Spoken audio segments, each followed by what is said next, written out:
Uhum. Cara, eu tenho dúvidas existenciais que eu imagino que sejam de muita gente aí, né?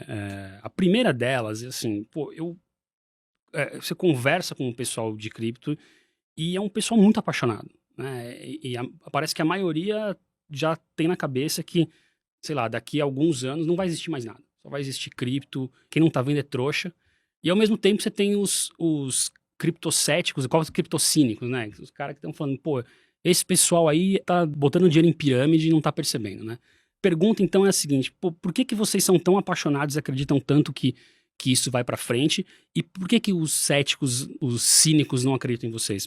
Felipe, se você puder.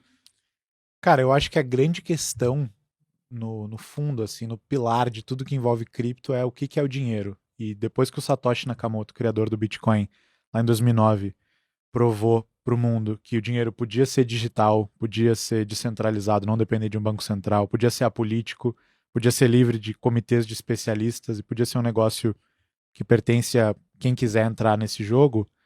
Muita gente ao redor do mundo começou a se fazer essa pergunta: o que é o dinheiro? E o mundo gira em torno de dinheiro. As pessoas, quer você goste disso ou não, as pessoas trabalham e dedicam boa parte de suas vidas a ganhar dinheiro, associam o dinheiro à liberdade, à felicidade.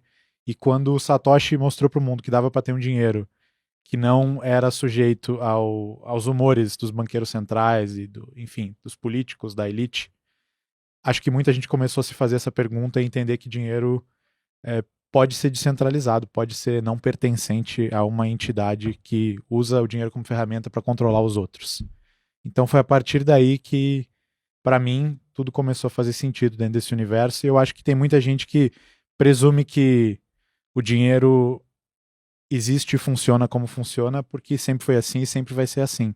Mas o Bitcoin mostra que tem um jeito diferente de se fazer as coisas. E a partir daí, as pessoas foram aplicando esse princípio de que talvez dê para a gente encontrar meios de se coordenar socialmente de uma maneira mais descentralizada. As pessoas foram aplicando esse princípio a outras áreas do mundo que não só o dinheiro e foram entendendo que dava para isso ser produtivo e vantajoso além do dinheiro. Então, essa pergunta para mim é central a toda a indústria de cripto e ver o dinheiro como uma forma de controle foi o que começou a abrir a minha cabeça para a possibilidade desse mundo pós-Satoshi Nakamoto. É o que me fascina e eu acho que é o que muita gente às vezes nem se dá a oportunidade de se questionar o que que é o dinheiro, né? Simplesmente aceita como é e vive a vida assim. Não, eu acho que essa questão do ethos aí, né, de cripto, eu acho que é muito fundamental, essa parte filosófica mesmo. É, é incrível estar vivendo essa revolução tecnológica e monetária ao mesmo tempo. E está vindo rápido. Eu acho que essa ideia da confiança matemática em substituição do que é a confiança em agente central e político, que a gente aqui no Brasil mais que ninguém sabe quão falho é, né? E como isso causa problema ao longo do tempo. Quanto perdeu o valor de compra real ao longo desde a criação. E no meio disso, todo esse entusiasmo, essa energia, eu acho que é exatamente isso, a qualidade das pessoas nesse setor. Quanto mais eu viajo para conferência, eu conheço gente, e não estou falando só dos idealistas, dos radicais, estou falando de pessoas que realmente acham que estão mudando o mundo. A gente viveu mudanças tecnológicas incríveis, né, de VoIP, que a gente estava falando aqui mais cedo, antes de começar a gravação, miniaturização, mobile, todos os ecossistemas que criaram esses unicórnios, criaram todos esses produtos que a gente não vive sem hoje, né? Digitais, vamos falar de Airbnb, Uber e afins. Mas, no fundo, todas essas tecnologias usavam o mesmo back-end, né? Por trás das cortinas, é o mesmo TCP/IP, a mesma forma de consciência, a mesma forma de trabalhar. E hoje, pela primeira vez, a gente está mudando. E é essa revolução dupla, né? Monetária e tecnológica caminhando junto. Então, sim, eu acho que isso está mudando o mundo, está mudando tudo. Difícil pensar numa vertical que não está sendo impactada. Então, eu acho que sim, seja muito otimismo, sim, e é aquela sensação de que está no lugar certo, onde há novo frente de inovação, onde as coisas realmente estão acontecendo. E quando eu ainda vejo a quantidade de desinformação, a quantidade de conceitos muito básicos de entendimento do que está acontecendo, eu realmente acho que tem muito ainda para acontecer. Eu acho que a gente só está no começo. É interessante, estou até pegando aqui a definição do, do white paper do Satoshi, que ele e para juntar com a resposta aí do Felipe, que ele falava que era peer-to-peer cash system, né? Dinheiro eletrônico ponto a ponto. Isso. E você falou que, pô, é redefinição do dinheiro Bitcoin, mas, no entanto, não está sendo usado como moeda, né? Muito. Claro, tem lá a República Centro-Africana, que já colocou como legalmente uma moeda, tem El Salvador, mas assim, não é isso que está acontecendo, né? A gente vê muito, tem um livro que todo mundo cita aqui do padrão Bitcoin, né? Que é o Bitcoin como ouro. Vocês estão aí falando que é dinheiro faz 12 anos, né? 13 anos praticamente, mas até agora muito pouca gente está usando como dinheiro. Como é que você vê isso, Felipe? Essa é uma discussão antiga no Bitcoin, né? Inclusive, tem aquela metáfora do navio de Teseu que a galera usa muito, né? Pra quem não sabe, Teseu, herói da Grécia Antiga, tinha um navio lá herdado, e aí ele remendava esse navio a cada nova viagem, e passaram-se anos e anos, e alguém olhou lá e falou, pô, mas o navio que você herdou, todas as peças já foram substituídas. Será que é o mesmo navio ou será que é outro navio?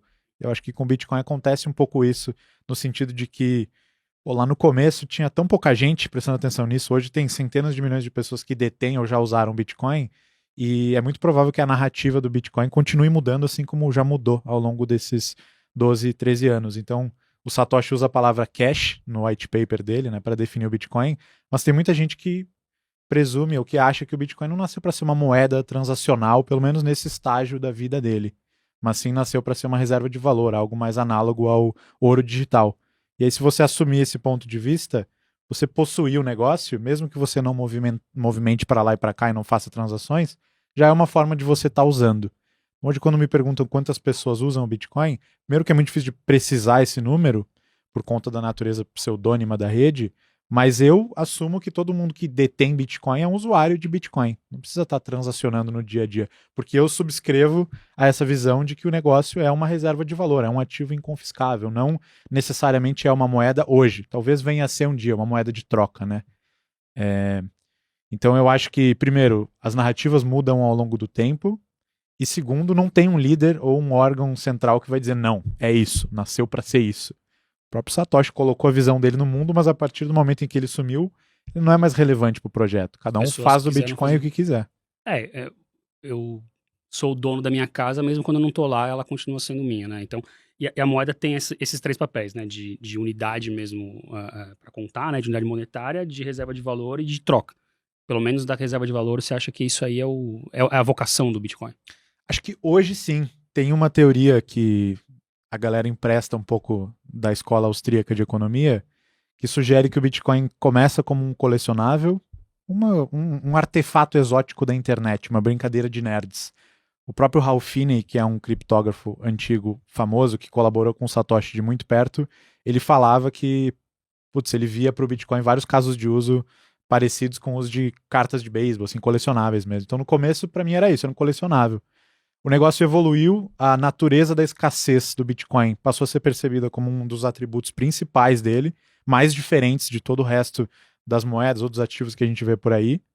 E aí começou a maturar como reserva de valor. E eu acredito que depois de colecionável, depois de reserva de valor, ele vai evoluir sim para ser um meio de troca. E lá no futuro, quando tiver muito mais maduro e muito menos volátil, né, com muito mais capital dentro da classe de ativo, ele possa até se tornar uma unidade de conta. Então a gente possa até medir o preço das coisas em Bitcoin. Mas o Bitcoin tem 12 anos, 13 anos. O ouro tem 5.000 anos, né?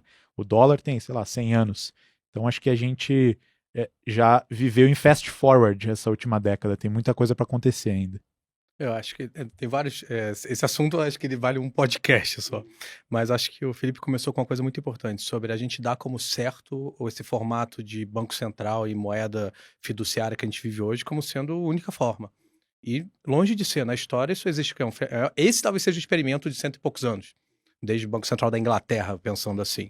Mas eu acho que uma coisa contra o Bitcoin é essa ideia de usar a palavra moeda, né? Eu mesmo fiz mestrado em economia, vivi minha vida com política econômica, tradicional, ortodoxa até. E para mim era difícil dissociar essa ideia da moeda do Estado. Então, sim, existe uma necessidade de quebrar um pouco dos dogmas para entender, acho que o valor do Bitcoin. Mas essa ideia da narrativa do que é o Bitcoin, eu acho relevante, porque eu acho que é o que o povo está atrás. Eu acho, hoje ele é um ativo até especulativo. Porque a volatilidade dele, acho que essa ideia das baleias, comprar e vender. Mas eu acho que essa ideia, a gente não pode olhar para Bitcoin com um horizonte de meses. Tem que olhar de anos. E quando a gente vê, ele tem mantido sim o valor. E a ideia da política monetária, que é endógena e imutável ali dentro, né? Hoje a base monetária do Bitcoin cresce na ordem de 2% ao ano. Parênteses, política monetária endógena, você está dizendo que é aquele número que já está no software de ali, 21 milhões. Ali tem uma curva de inflação, digamos ali, dos halvings, né? De como vai sendo a remuneração do minerador. Um bloco a cada 10 minutos. A gente explica em 2 slides, né? O Bitcoin. Mas na prática é isso. Você sabe quanto o Bitcoin vai vir para o mercado muito próximo, a média a cada 10 minutos, ao longo da vida deles, próximos 100 e E poucos não anos. pode vir um governo e imprimir mais. Isso, a gente consegue mostrar economicamente que essa política monetária fixa, em teoria, não é a melhor. Quando você pensa vamos falar, para um suíço, talvez, o que está acostumado. Mas no mundo, pensa assim, no Brasil, referências a quantas crises cambiais a gente passou aqui, crise política. E nesse momento que há perda de confiança no valor da moeda, no sistema fiduciário, vamos falar isso para o Zimbábue, vamos falar na Ucrânia, agora que seu país colapsa, né, do dia para a noite, ou não, meses, né, que foi desenhado. Isso é uma reserva de valor. Então, uma forma que eu gosto de olhar para as pessoas, mas olha só, seu trouxa, tá caindo o Bitcoin igual a tudo aí, o ouro tá, perdeu, tudo bem, não nem falar de IPOs, outras coisas aí. Mas o que eu gosto de olhar é o seguinte, hoje o Bitcoin é claramente uma reserva, um hedge para colapso fiduciário. Se der problema no euro, se der problema no ien, se der problema com... É melhor ter Bitcoin. Isso vai desvalorizar mesmo, apesar de ser volátil. E a volatilidade, sim, a volatilidade baixa é necessária para ser uma moeda. Você não quer receber seu salário e pagar a escola das crianças e, teve um dia ruim, uma baleia vendeu muito, e o negócio cai 30% mesmo, não consigo pagar. Não funciona como moeda, e eu realmente acredito nessa ideia de hiper-bitcoinização lá na frente, ela pode acontecer. Mas isso é um sonho meio distante. Mas, então, a ideia, o Bitcoin claramente hoje é um hedge fiduciário, digamos assim, e eu acho também que é a reserva de valor do mercado de cripto e, sobretudo, é o que tem segurança, o que tem perenidade. E tudo de novo que acontece no ecossistema de cripto depende da segurança, da comunidade conservadora, de tudo que é a rede do Bitcoin. E o Bitcoin hoje, para mim, funciona muito como um interbancário. É aquela ideia, você vai negociar. O ouro não é negociado, ninguém compra ouro para negociar, toma aqui uma moedinha. Não é assim. Ouro é uma reserva, é um lastro para, por exemplo, uma transação bilateral. Coloca aqui tanto garantia em ouro. Então, eu acho que o Bitcoin vai ser a ideia do SWIFT, da transação B2B entre países. Só que você não precisa mandar um cofre, você não precisa mandar o carro forte. O Bitcoin é um ouro com superpoder de teletransportar e não ter custo de armazenamento tão alto. E nesse ponto eu acho que está evoluindo muito. Quando você olha, sei lá, a rede Lightning, por exemplo. Lightning, para mim, resolve o problema de escalabilidade. Tantas Lightning transações... é uma rede que faz as transações mais rápido. Isso, mas é aquilo. Eu abro pagar o McDonald's ali. Eu abro uma linha de crédito com você. Renato, você tem sua empresa, sua venda, eu forneço para você. Vamos abrir aqui, você compra todo mês, eu compro. Bota R$1 milhão aí de um lado, eu boto do outro. A gente vai transacionando e liquida em net. No final do dia, quantas transações vão liquidar só no net? Só que aquilo, se você fizer besteira, mentir para mim ou mentir para o outro, esse seu dinheiro que você colocou de garantia pode ser confiscado pela rede. Então tem um desincentivo racional para você mentir. E tá funcionando muito bem, tá crescendo. Então eu acho que tem algumas coisas que, na verdade, para mim tá chegando sim essa adoção em massa. A gente tá aqui, acho que já diz muito, sabe? Existe demanda de comunicação, o pessoal da Paradigma, incrível. E desconhecimento ainda existe, mas, cara, todos os bancos estão falando nisso, todo lugar tem análise de cripto, venture capital, mudou. Pensa aí nos Sequoias da vida, nas Andreessen Horowitz. Essa galera teve em toda a transformação tecnológica dos últimos 50 anos. Eles estão em cripto. É onde a inovação está ocorrendo de fato. Não é mais só UI UX, né? Vamos fazer um aplicativo bonito, um cartão, as pessoas não gostam de banco. A Fintech 2.0 roda em cripto. Não é uma repaginação do produto do Nubank. Então, acho que essa aí é realmente onde eu acredito que a indústria está indo. Deixa